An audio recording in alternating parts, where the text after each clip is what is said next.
Civil Procedure Code 1908 and Limitation Act 1963. Lecture 6, Bar of Limitation and Exceptions, Section 3 and Sections 4 to 24 of the Limitation Act. Dear student friends, you are aware that I am Dr. Rega Surya Rao, Principal, retired, Barrister Raja Bhosle's Priyadarshini Jnana Prabodhini's Aided Law College, Fulton, Satara District, Maharashtra, India. This is my 6th lecture from the subject Elimination Act and CPC and 132nd lecture from out of 16 subjects. Today I wish to take up Limitation Act, some important concepts, namely Bar of Limitation Section 3, general exceptions, namely court holiday Section 3, Section 4, bar condonation of delay Section 5, legal disability Section 6 to 8, and acknowledgement and so on, acknowledgement Section 18 to 20 and so on. Today I wish to take up this topic, Limitation Act. In last class, that is in fifth lecture 5, I explained to you in detail about the Limitation Act, which comprises of two parts. Part 1, body, containing 32 sections, minus 2 sections 28 and 30, deleted by Section 2, Act number 56 of the Amendment Act 1974. As such, the body of the Limitation Act contains 30 sections, while the second part of the Limitation Act, that is schedule, contains 137 articles divided into 3 divisions, namely first division, second division and third division. Here in part 1, body, various rules relating to period of limitation, the procedure for filing suits, appeals and applications in pursuance of the rules provided under various articles in the schedule are explained. So the students will have questions from part 1, that is body of the subject, that is from section the body of the subject containing 32 sections, excluding 2 sections deleted by 74 Amendment Act. Out of these 30 sections only, the questions will be there in examination. The second part of the Limitation Act, that is body, contains 138 schedule. Second part of the body, that is schedule, contains 137 articles divided into 3 divisions, division 1, division 2 and division 3, or first division, second division, third division. First division contains 113 articles, and these 113 articles are divided into 2 parts. First part contains 9 parts. All these 9 parts, the periods of limitations will be around 3 years and less than 3 years. And what are these 9 categories? Limitation period in respect of accounts, in respect of contracts, in respect of movable property, immovable property, declarations, trust, ownership and all. So what is the limitation period in various transactions is explained in part 1 to part 9, comprising of 112 articles, and part 10 contains only 1 article, that is article number 113. It tells about the cases where there is no any limitation period. There is no any specific standard limitation period. For example, legal disability and various matters relating to the period of limitation varies from transaction to transaction, situation to situation. So that all the rules relating to suits are provided in division 1, and division 2 or second division contains 4 articles. 114 and 115 relate to criminal matters. Article 1, part 1 contains 2 articles, 114 and 115. They relate to criminal matters. 114 speaks about preferring appeal or leave to appeal in respect of acquittal, that is a criminal case. That is with reference to section 417 clause 1 and 2 and 3 of the Criminal Procedure Code 1973. And 115 second article relates to application in respect of death sentence, that is there. So these part 1, these 2 articles provide for criminal matters, and 16 and 17 remaining 2 articles relate to civil matters. So division 1, first division provides various limitation periods. 9 parts provide various limitation periods. Part 10, only one article provides speaks about no limitation period cases. All division 1 or first division provide various rules relating to limitation period for suits only. Division 2 or second division contains 4 articles. It relates to appeals, to prefer appeals only. Appeals. 14 and 15 relate to criminal matters. 16 and 17 under part 2 relate to civil matters. Coming to the third division or division 3 contains 20 articles. That is 118 to 137. This division 3 or third division contains 2 parts. Part 1 contains 4 articles. 118, 119, 118, 190, 120, 121. These 4 articles relate to applications in respect of specific matters.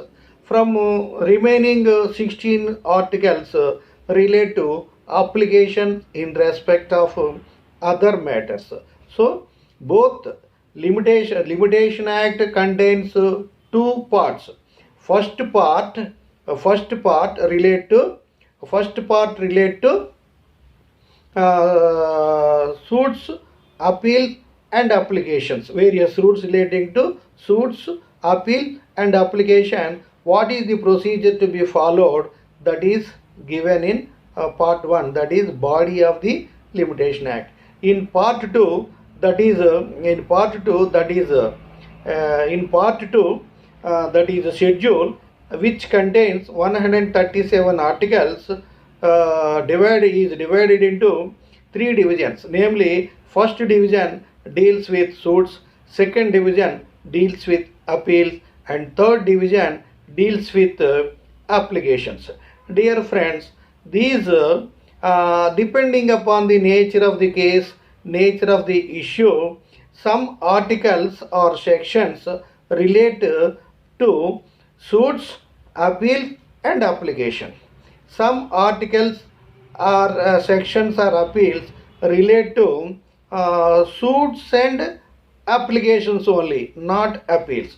Some sections and articles relate to suits and applications only, suits and appeals and applications only, not suits. So depending upon the nature of transaction only, and most of the sections and articles in general relate to suits, appeals and applications. But in certain few cases, some relate to, for example, section 5, continuation of delay, relate based per the nature of the case, it relates to appeals and applications, not for suit. And in some cases, in division, in third division, some issues relate to appeals and applications, not for suits. So this is this one. So in examination, the part 1 body deals with the procedure for procedure, how Limitation Act is applied for entertaining various suits, appeals and applications. From these questions will be asked. So general section 3 bar of suit, the rules will be asked. Section 4 court holiday. Section 5 continuation of delay or a period of exclusion of continuation of delay on reasonable cause due to the discretionary power of the court. Section 6 to 8 legal disability. Section 12 to 15 procedure for calculation or computation of limitation period. Section 18 to 20 relate to acknowledgement. This type of topics we have to discuss. In this lecture, I wish to take up section 3 general rule bar of limitation, section 4 and 5 exceptions as exceptions in respect of court holiday and continuation of delay respectively. Section 6 to 8 with reference to legal disability. Section 18 to 20 with reference to acknowledgement. These topics I will try to complete. So today these are the topics we have to complete. Now, as I told you already, Limitation Act, let us now discuss about Limitation Act in brief. So the law relating to limitation is governed by Limitation Act 1963. The law relating to limitation is governed by Limitation Act 1963. This act was passed repealing or abolishing the previous act, the Indian Limitation Act 1908, in which the Code of Civil Procedure also was passed. This Limitation Act contains this Limitation Act came into force on 1st January 1964. It was accented by the President of India on 5th October 1963. So this is what. So this act, section 1 and 2 deal with preliminary aspects. Section 3 general rule. Section 3 general rule. Section 4 to 24 provide for various periods of exclusion of various rules relating to exclusion or extension or postponement of limitation period. Section 25 to 27 relating to acquisition of property. Section remaining section 28 to 32 excluding 28 and 30 they were abolished. 29, 31 and 32 relating to miscellaneous topics. Dear student friends, you please remind that the questions will be asked from body of the code, that is Limitation Act, the body of the Limitation Act, that is section number 1 to 32, which deal with general rule of bar of limitation, court holiday, continuation of delay, legal disability, acknowledgement and so on. From these things only question will be asked. So this body provides procedure how the case is to be filed, how application is to be preferred, and how an application is to be made under various cases. These rules are provided, procedure is provided in the body. But second part of the body, that is schedule, it contains for suit in respect of movable property, what is limitation period? 3 years. What is the limitation period for contractual obligate contracts, breach of contracts? 3 years. Like for example, promissory note, 3 years. What is the limitation period for mortgage issues? Mortgage immovable property. Maybe 12 years, 30 years, 3 years, depending upon the nature of the transaction, like this. What is the procedure for in respect of breach of tort? 1 year. What is the procedure? Some cases less than 1 year, 6 months. So this limitation period starts from 10 days to 30 years, depending upon the nature of the case.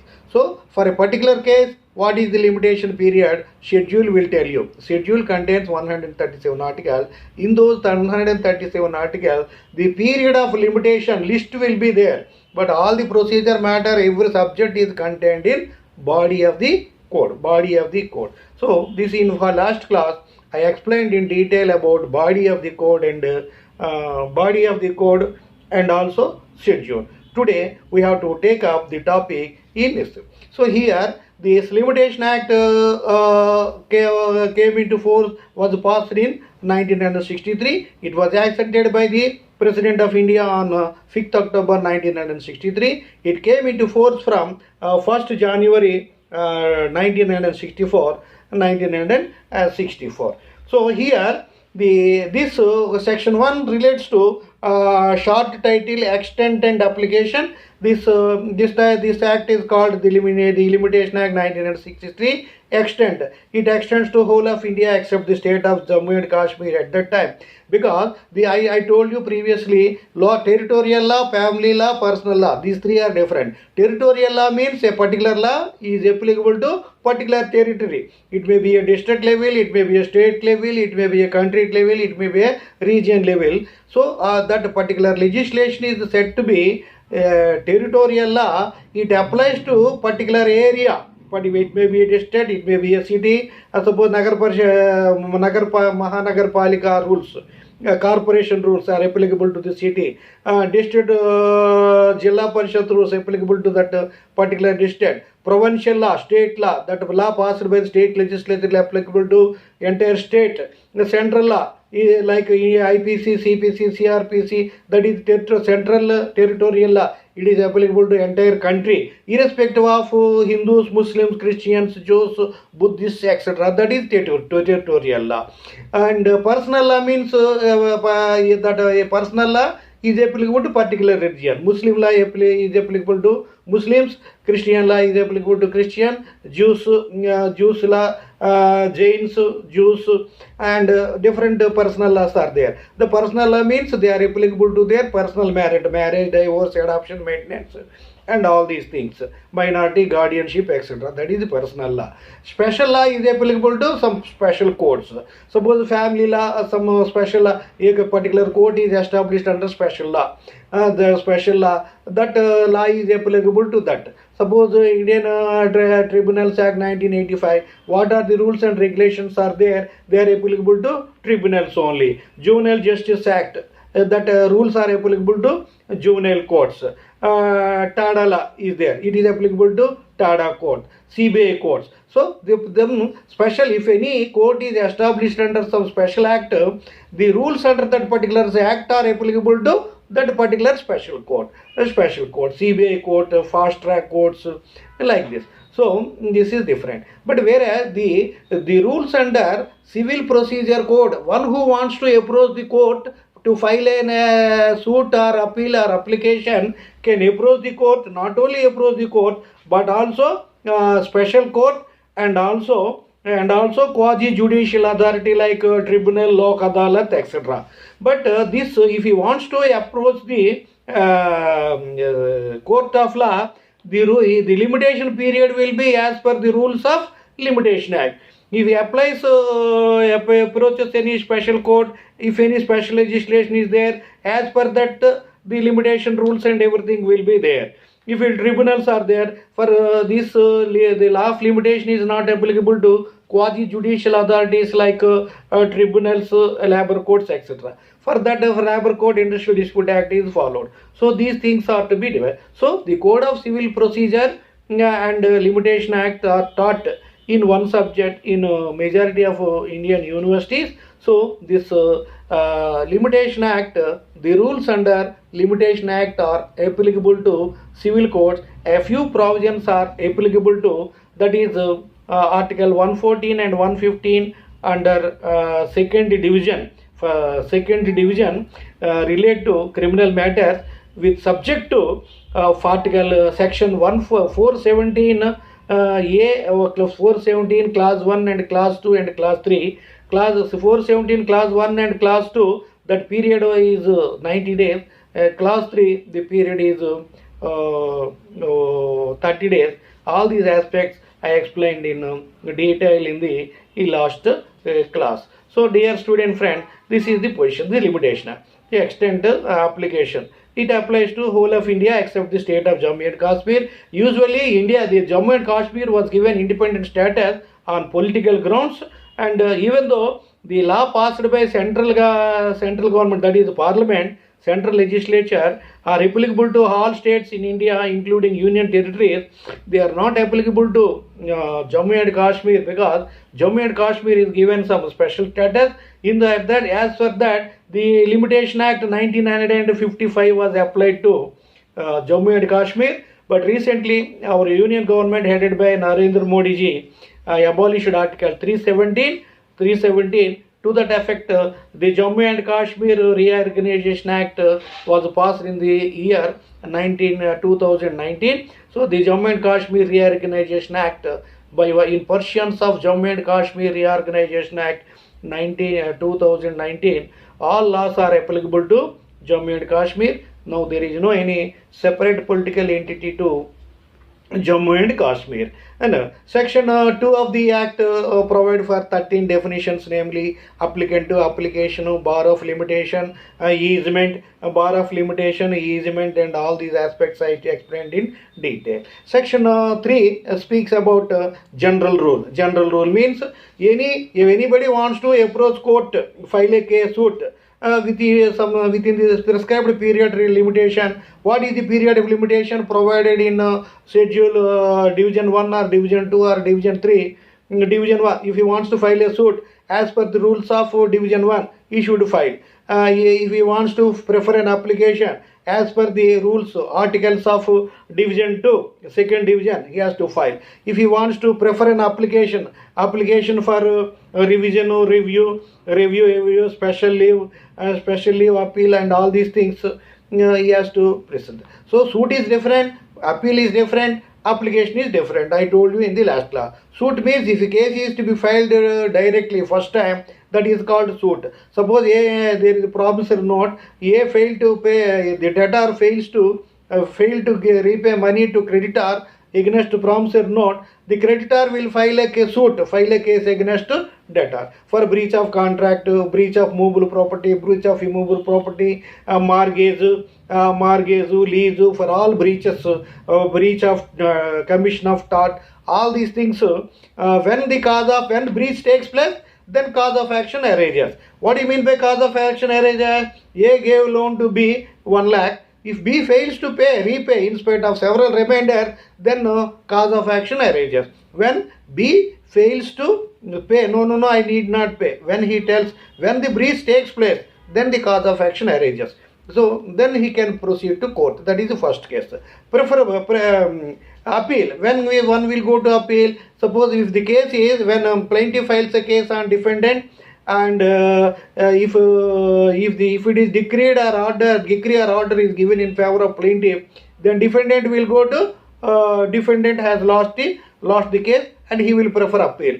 And if a petitioner and respondent, if the petitioner got decree in his favor, then the respondent lost. Respondent will prefer appeal.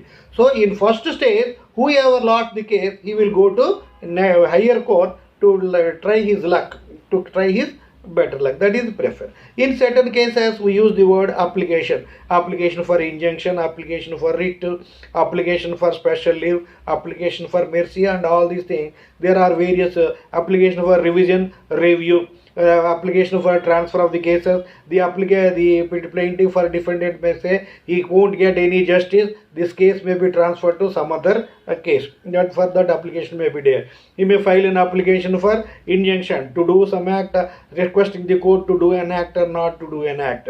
Like that, he praying the court to do an act or not to do an act, and expressing his grievance that some injustice was done to him in a trial court. Then he will prefer the application. What is suit, what is appeal, what is application will be made known depending upon the circumstances of the case. So here, this is the position. So that is in this I told you these are topics I will take up, and what are the topics I'm planning to take up, I told you in the class. Next let us now discuss about basis. So there are two maxims which formed basis for emergence for passing of the Limitation Act. So the Limitation Act is passed for two reasons. Limitation Act is passed for two reasons. Well, the first reason is there are two Latin maxims. The interest republica ut sit finis litium. Interest republica ut sit litium. This means in the interest of the state as a whole, there should be a limit to litigation.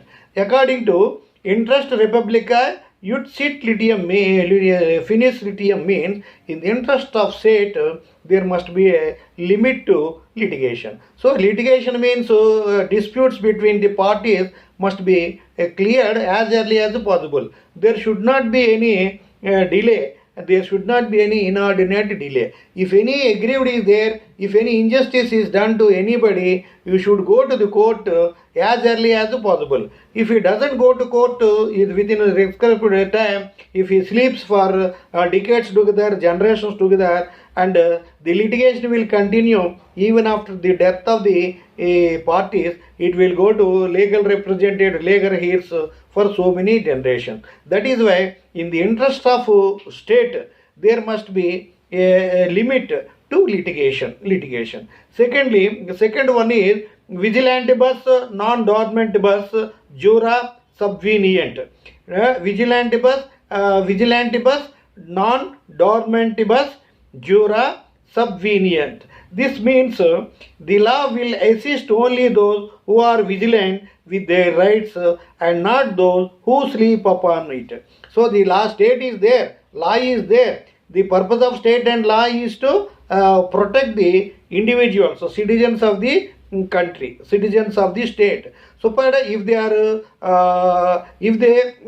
approach the state well in time, if they approach the law well in time, the law will be able to help. If they continuously sleep, they don't approach, they take much time, the law will not be help. Suppose if any individual in the society got any grievance, he should approach the court. He should invoke the provision under law to get relief in a prescribed time, limited period. He should not keep quiet for years and decades and go. The law will not be able to break. So these are the two topics. So the main object of Limitation Act is to prescribe different periods of limitation. There are different cases of suits, appeals and applications, but the aggrieved party will not be allowed to take his own time, years, decades, generations. So if he wants if anybody wants to approach the court by filing a suit, if anybody wants to prefer an appeal, if he doesn't, he is not satisfied with the judgment of the lower court, that is trial court, if he wants to prefer to see invoking better justice, he should prefer appeal within a prescribed time. When if he wants to file any application for revision, review or transfer of the cases or leave to appeal and whatever it may be, then prescribed period only he should go. If he goes, if he takes his own time, if he is sleeping on his rights, the law and state will not be able to help him. So these are the various rules. Now we want to, as I told you, the Limitation Act contains two parts. Part 1 body. From body only you will have the questions. Body. Part 2 schedule contains only periods of limitation for appeals, applications, and for suits, appeals, and applications in division, first division, second division, and third division respectively. So now coming to first section 1 title, extent, application. I told you. Section 2 various definitions are there. I explained in detail in last class. Section 3 is a general rule, that is bar of limitation. According to section 3 of the Limitation Act, anybody who wants to approach the court by filing suit or appeal or application must approach the court within the prescribed period of time. If he wants to approach the court for filing suit, he should file the suit as per the period of limitation contained in schedule division 1 of the schedule, first division of the schedule. If he wants to prefer appeal, he has to prefer appeal within the period as contained in second division. He wants to make an application in the court of law, he should make that application within the prescribed period as contained in the third division of the schedule. So this is the position. If this rule is not followed after completion of expiry of this period, he approaches the court will not accept, will not entertain the case, and the court will dismiss that suit or appeal or application. The suit or application or appeal. So section 3 is a mandatory rule.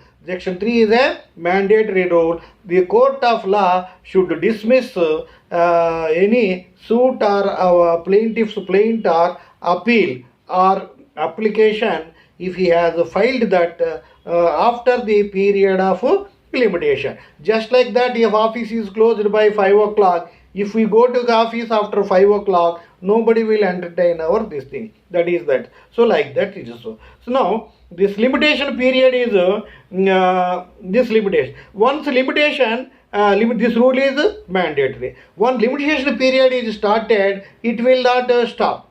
So there are so many exceptions. The period of the limitation period is extended under various circumstances. In section from section 4 to 24, there are so many cases in respect of which the limitation period is extended. How the period of limitation is extended, I will let you know. But then when once the limitation period start running, it will not stop. So that is one thing. So the limitation, there is one more point is the law of limitation. The purpose of law of limitation is to restrict the period only, not the period of the object of Limitation Act is to prohibit the applicant or plaintiff or applicant or appellant to make use of his right within the stipulated time. But he does not, the court does not, Limitation Act does not prevent anybody. So the Limitation Act prohibits filing of suit or application within the time, but it does not prohibit the parties to, it does not prevent the parties to exercise the right. For example, the limitation period for promissory note is 3 years. 3 years. So after 3 years, if the creditor files a case against debtor, the court will dismiss that suit because you did not come to court, you did not file suit within 3 years. You have filed the suit after 3 years only, the suit will be dismissed. The court will say like that. The court will say like that. Suppose if the debtor pays, is ready. Suppose the debtor is a good man, he is a reasonable man, but I should not take the advantage of the limitation period. I borrowed from him 1 lakh. I must repay him with interest. If he repays, the court will not defer. So, if the plaintiff pleads any defense, the court will not object.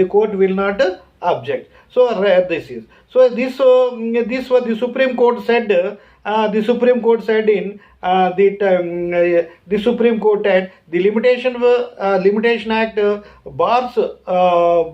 Limitation Act prohibits the party to file cases, suit, appeal or application after the limitation period, but it does not prohibit the party to it does not prohibit the parties right, extinguish the parties right. This was laid down by Supreme Court in the Punjab National Bank and others versus Surendra Prasad Sinha. This is so the Supreme Court said that the Limitation Act does not destroy the legitimate rights of the parties. Legitimate rights of the party. Section 3 relates to suits, appeal and applications. Section 3 speaks about bar of general rule, which is a mandatory compulsory rule, that is bar of limitation. Any suit or appeal or application, any suit should be filed or any appeal should be preferred or any application can be made within the prescribed period of limitation only as contained in first division or second division or third division respectively of the schedule. This is the thing. Now, next we have to take up exceptions of 4 to 24. But before that, I want to take up a period of computation of limitation period. Period of some days are to be excluded. How the limitation period is to be computed. For promissory note, 3 years. 1st January 2020, promissory note is executed on 2000. 3 years will be completed 2023 December 31st, 3 years will be completed. But the date of promissory note 1st January will be excluded. 1st January 2020 is excluded, so that the limitation period ends on 2001 to 2003 January 1st, not 2002.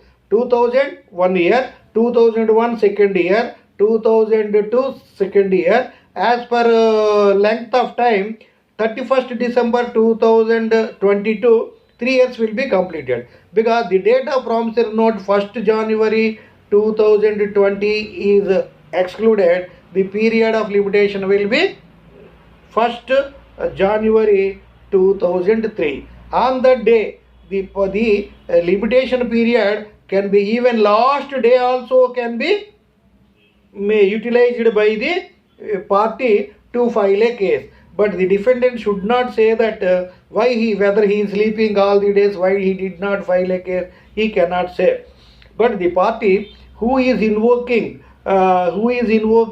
section 3 who is invoking any section 4 or 5 or 6 or anything can go to court even on the last day. So he should not be questioned why you did not come all these days. Even last day, last minute also he can file the case, or he can prefer appeal, or he can submit application. So this is the general rule. Now we have to take up second one, computation of calculation of period of limitation. So how to calculate the period of limitation? We have to this. So when the period of limitation starts, according to the Supreme Court in Trustee Sport Bombay versus Premier Automobile, held that the limitation period starts on cause of action. So cause of action, I told you several times, cause of action means when the breach committed, when one party commits breach, the cause of action arises. When the decree is given in favor of plaintiff, cause of action arises to defendant to prefer appeal. Any decree or order is given in favor of this thing. Suppose if any decree is given to one party, if petitioner wants the case, the defendant will get cause of action, respondent will get cause of action. So in this particular case, the Supreme Court in Trustee Sport Bombay versus the Premier Automobile case held that whenever the cause of action arises, the limitation period starts. But for that, certain rules are there. The date of judgment is excluded, the date of first day of limitation will be excluded, and all these things. So how to compute, how to calculate the period of limitation is explained in section 12 to 15 of the Limitation Act. Section 12 to 15 of the Limitation Act lay down various provisions relating to when the period limitation will be started, and when, what are the days, a single day or a particular number of days are to be calculated. Number one, the first day of cause of action should be excluded. That is, the date of promissory note is not taken into account, is excluded. The date of judgment, date of decree, date of order are to be excluded. So the first day of a limitation period is to be excluded. That is one thing. Secondly, that is according to section 12. And the next one is for revision review for general suits. For revision review, the following rules submitted. For revision review reference, some rules. The day of judgment is excluded. The limitation period runs on the day when the cause of action arises. That is one thing. Time for a copy of judgment.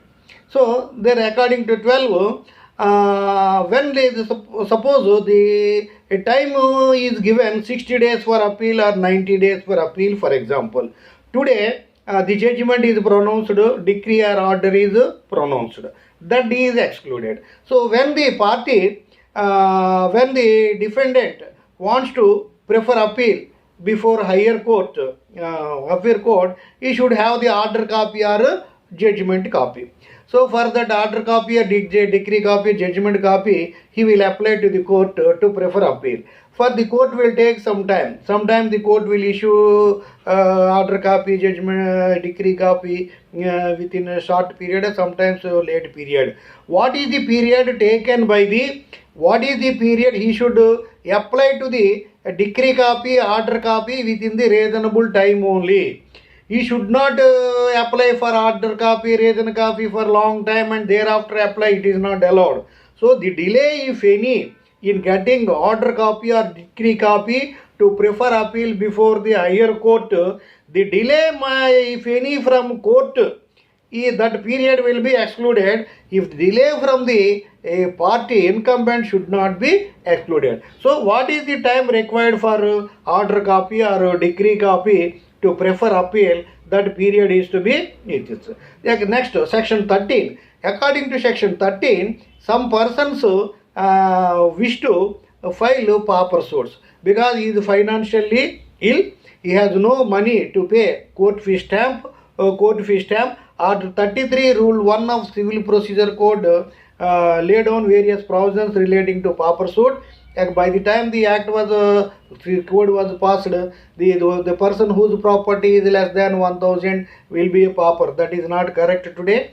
But what is the when a person wants to file an application to court for filing pauper suit, the court will appoint some committee to examine whether he is really pauper, whether he is a really indigent person, whether he doesn't have sufficient source to pay court fee, and for that purpose some time will be taken. So then if the pauper suit, if it is declared that he is a pauper, then the suit will be entertained and okay. Suppose the committee decides that he is not a pauper, he has sufficient money to approach the court by paying court fee. When the application is rejected, what was the time taken by the court to decide whether he is a pauper or not? That period will be excluded. Suppose it is 90 days, suppose it is 3 years, suppose it is some 15 days is taken, 15 days will be excluded. That is for pauper. Next, section 14 speaks about the suit should be filed or appeal should be preferred or application should be made in proper court only. Proper court only. In I told you, in place of suing in civil courts in CPC, and jurisdiction of criminal courts in CRPC also. So when a person wants to file a case, you should file the case in proper court within which he has jurisdiction.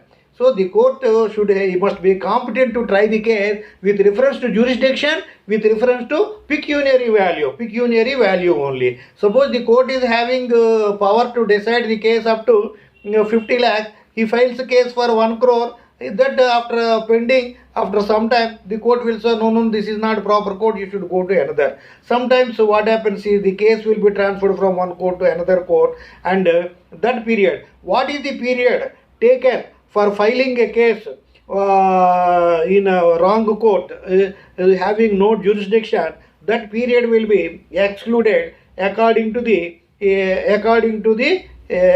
section 14. Sometimes what happens is the party will file a case directly in High Court. Then High Court, while hearing the case, no, you need not come all the way to High Court. You can file this case in so and so court, lower court, the High Court may direct. So what was the time taken for laying the petition or appeal or application in High Court and referred to the lower court, that period will be excluded.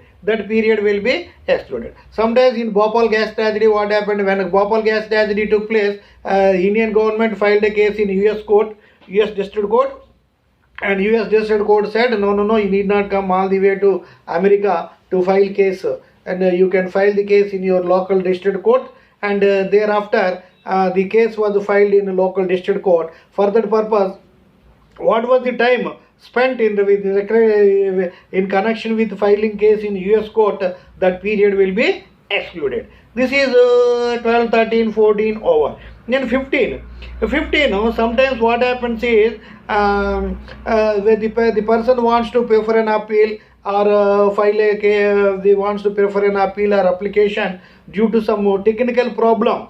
Suppose some stay order is there by court, some injunction order is there by court, and the matter is pending with the court. Until unless the pendency is cleared, he cannot go to the court. So what is the time taken by the court for pending of a particular issue or suspension of a particular stay order, and all these things are discussed in section 15 clause 1. Secondly, for some cases, when a suit is to be filed against a government servant, a notice of 2 months is to be served. Suppose if any action is to be taken, it should be communicated to the concerned person. Suppose if any action is to be taken against case MLA, it is informed to the speaker, like that. So certain rules are there. Some, when a suit or notice cannot be given directly to the person, directly to the defendant, some procedure is there. What is the procedure required? That how much time is required, that time will be excluded. For example, when a notice is to be, when a case is to be filed against a government servant, a notice of 2 months has to be served. To the government. So that notice of suppose the limitation period is 3 years, the 2 months will be excluded. 3 years to 2 months, the suit can be filed. That is 2 months. Suppose in emergency cases, the consent of the government is to be taken, and for taking the consent of the government, it may take 1 week or 2 weeks or 1 month. That period also is to be excluded. So that is with reference to section 15 clause 2. So these are the cases. What are the time that is excluded? That is period of computation of limitation, period of computation or exclusion, or determination of period of limitation. What are the periods that are excluded? Means the date of order, date of judgment, date of promissory note, date of first day of limitation, and time taken for obtaining decree copy, time taken for obtaining order copy, time taken for from if the suit is filed in a wrong court, having no territorial jurisdiction, and if it they return to the original court competent to try, that period will be excluded. And all the pauper suit, if anybody wants to apply application pauper application, and what is the time required to decide whether he is actually a pauper or not, that time, if notice is to be served in special cases, that notice period, these are the periods that are excluded, So then after taking into consideration exclusion is still there are some more exclusion, some more periods of exclusion are there. Suppose notice of 2 months for government servant is there, 2 months. 3 years limitation period is there. There the limitation period is 3 years, 2 months. Sometimes in last day the case is filed, court holiday will come. And thereafter next to reopening. Next day is national holiday. Next day is some other bandh. Next day is some other strike like this. So whatever, how long the court is closed, the next day. Reasonable clause, all these things we have to discuss. Now we discuss about section 4, exceptions. Section 3 is the general rule. The limitation of the suit or appeal or application must be filed in the court within the prescribed period of limitation only. If it is filed beyond the period of limitation, the court will dismiss the case. So now that is the first topic for discussion is court holiday.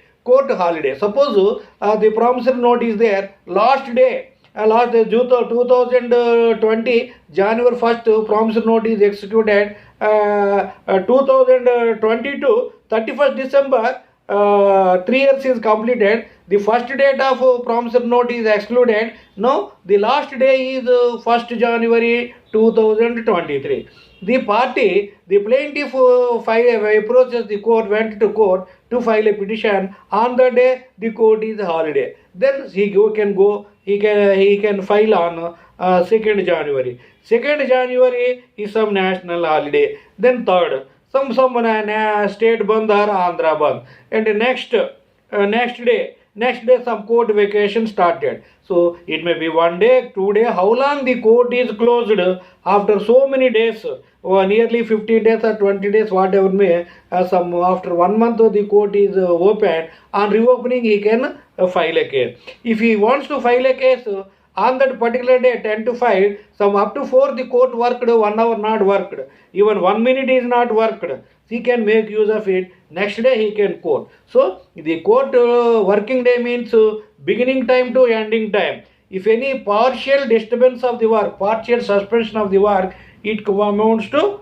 court holiday. If the court working day is 8 hours, half an hour is interrupted, of that half an hour also he can invoke and the next day he can file. That is section with reference to section 4. So the reason for entertaining applications on the basis of court holiday or court closure is on two points.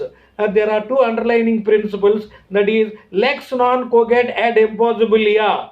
The law does not compel a man to do that which he cannot possibly perform. So this is the same maxim for the doctrine of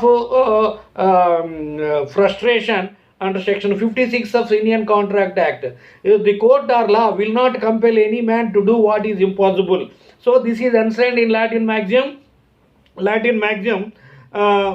is enshrined in a Latin maxim. Lex non coget ad impossibilia means the law will not insist anybody to do what is impossible. So the law, the law will protect every individual and see that he should not do anything impossible. Whatever is possible, that much only he can do.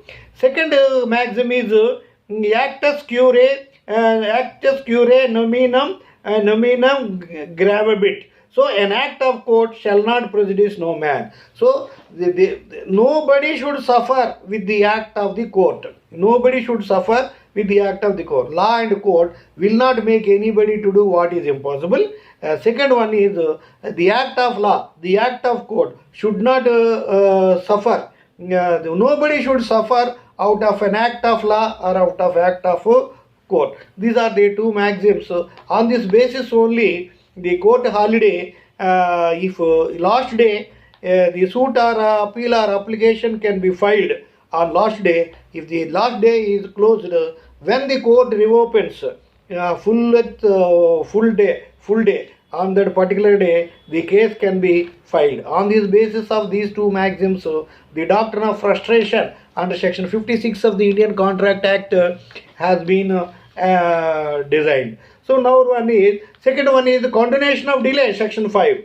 Continuation of delay by court on reasonable cause, sufficient cause. So here, apart from court holiday, even after availing the section 4 court holiday, still after 1 month court holiday closed, the next day he wants to file, but still he is not able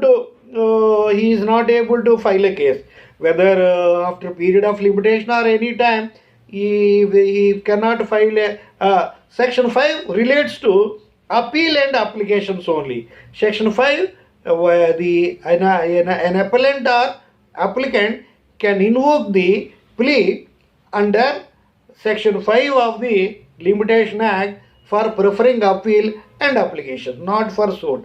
So by showing reasonable cause, due to he met with some accident, he fell ill. Last day he fell ill, he met with accident, he could not come due to traffic jam or due to state band or something, and his wife is serious, some of his near or dear is near died. So many, he can show any cause sufficient, that cause is called sufficient cause, reasonable cause, which the court must believe, which the court must accept. So if the court, the appellant or applicant will give reasons, he may pray the court, this is the reason I would not have a sister's marriage, brother's marriage, daughter's marriage, son's marriage, or any other marriage. The appellant or applicant may furnish any reason that he could not prefer appeal on that day. On the last day, he could not file application on the last day. If that the explanation is accepted by the court as genuine, the court may give extended time. This is the discretionary power. Section 5 of the Limitation Act confers discretionary power on the court to give to extend the time on the reasonable cause, genuine cause, sufficient cause, explained by the appellant or applicant. So section 5 refers to appellant and applicant. So this is with reference to section 5 of the Limitation Act. Now there is a relevant case. Is there. Ramlal versus Rawa Coalfields Limited. The Supreme Court made it clear. In this case, the appellant filed appeal on last day, and because on that last day he fell ill, health is not good, and the court accepted the appeal. But the respondent claimed that, so what did he do? Whether he was sleeping all these days? If he wanted to prefer appeal, he would have preferred appeal 5 days back, 10 days back, some 15 days back. Why he preferred appeal on the last day? Why he slept all these days? Why he wanted to file on last day, and on last day he fell ill? It is not correct, respondent said, argued. But the court said that the applicant or appellant can make use of the time till last day, even each and every 1 minute of the day he can avail, but we cannot say that why he did not file appeal or application previously, we cannot say.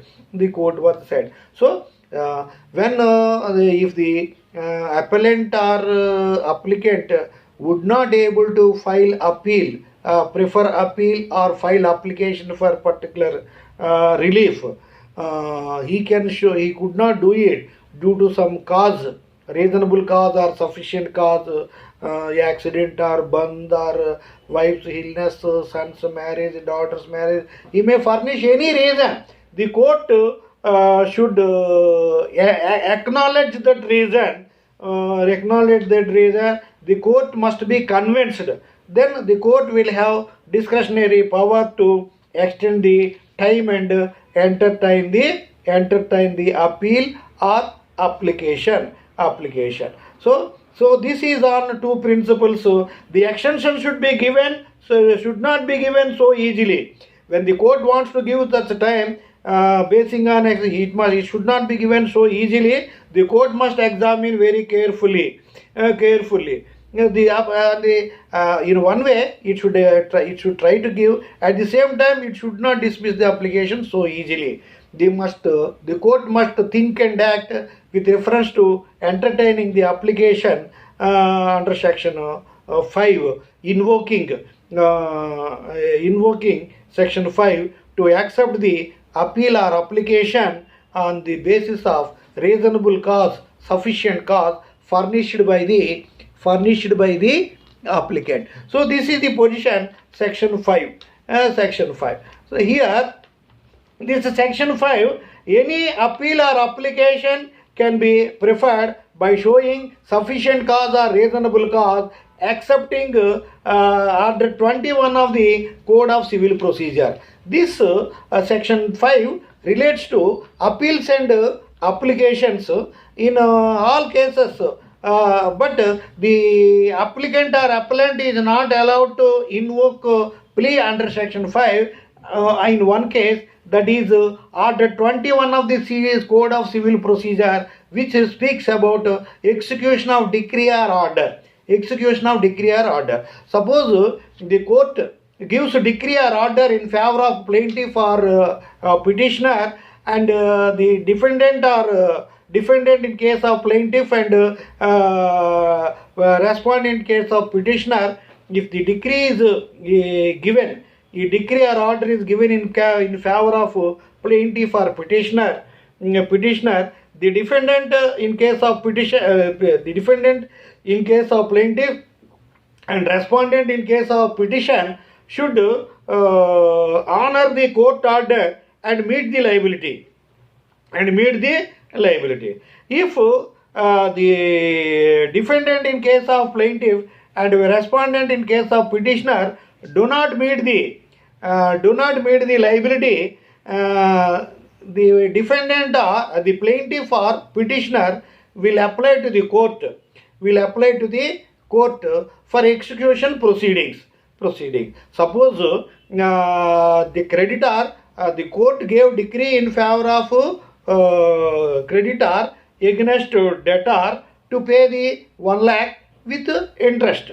But if the debtor did not pay that money, then creditor can apply to the court for execution proceeding. Then the court will take up, if the information furnished by, reason furnished by a decree holder or genuine, the court will order execution proceedings. When the execution proceedings of the court are undertaken under Order 21 of the Code of Civil Procedure. So this exception is contained in section 5 of the Limitation Act. So this is the position with reference to section 3, computation of P. In this particular class, I explained about Limitation Act in detail. In this class, I have taken up section 3, 4 and 5. Section 3, bar of general rule, bar of limitation. Section 4, court holiday. Section 5,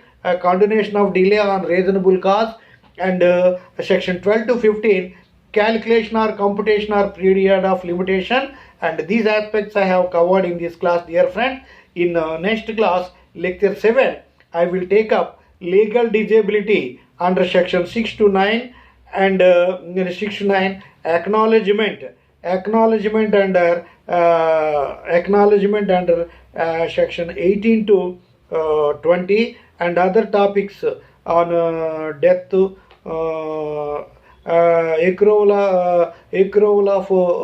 accrual of right before death, and mistake or fraud. Some aspects I will take up in the next class. Thank you very much for your patient hearing, dear friends. So I sincerely tell you, follow my lectures very sincerely. these lectures will be very useful. And actually I wanted to cover in Limitation Act, Section 3 is important. 4, 5, Section 3, 4, 5 question may be asked, and then computation or calculation of period of limitation question may be asked.